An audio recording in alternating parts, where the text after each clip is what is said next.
Hey guys, welcome to the 194th C# tutorial that I'm making for the new Boston, and in this tutorial we're going to continue working on the writer class. But before we do anything in this tutorial, just make sure that you have a method to write all these different data types right here. Alright, so once you have all that done, just go ahead and create a new method to write a string. So just say public void write string.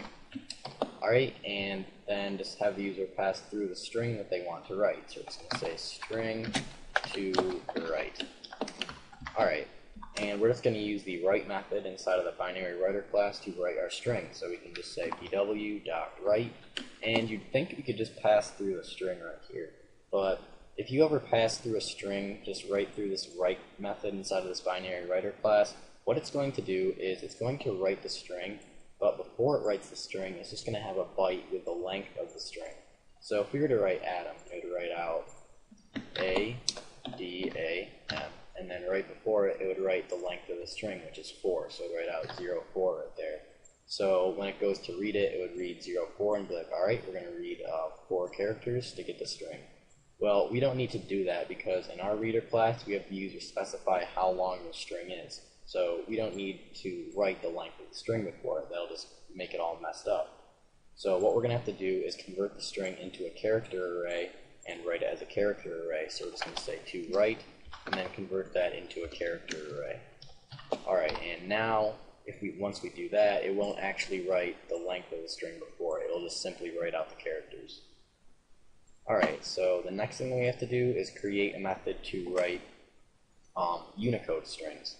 So we're just going to say public void write Unicode string.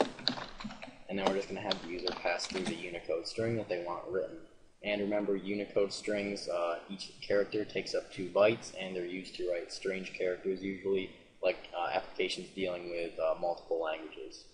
Alright, so we're going to call this to write right here. And since each character takes up 2 bytes, we're going to have to use the encoding class to actually convert it into a Unicode string. So what we're going to do right here is just say byte array called buffer equals, and then we're just going to use the ternary operator to see what type of, or what the byte order is. So we're just going to say if the byte order is big endian, then we're just going to convert this string that they pass through here into big endian Unicode. So we're just going to say if it's big endian, then we're going to set this byte array called buffer right here equal to the bytes of a big endian Unicode string. So we're just going to say encode ing dot big endian Unicode, since it will do this if the byte order is big endian. And then instead of getting the string, we're actually going to want to get the bytes from the string. So we're just going to pass through the string that we want to convert into Unicode bytes. And that would be this to write string right there.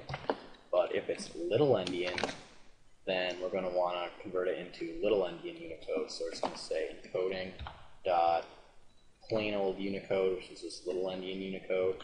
And then we want to get the bytes for a little endian Unicode out of this string right here. So we're just going to pass through to write. Alright, so basically what this will do right here is just if the byte order that the user set is big endian, then it's going to convert this string into big endian Unicode bytes.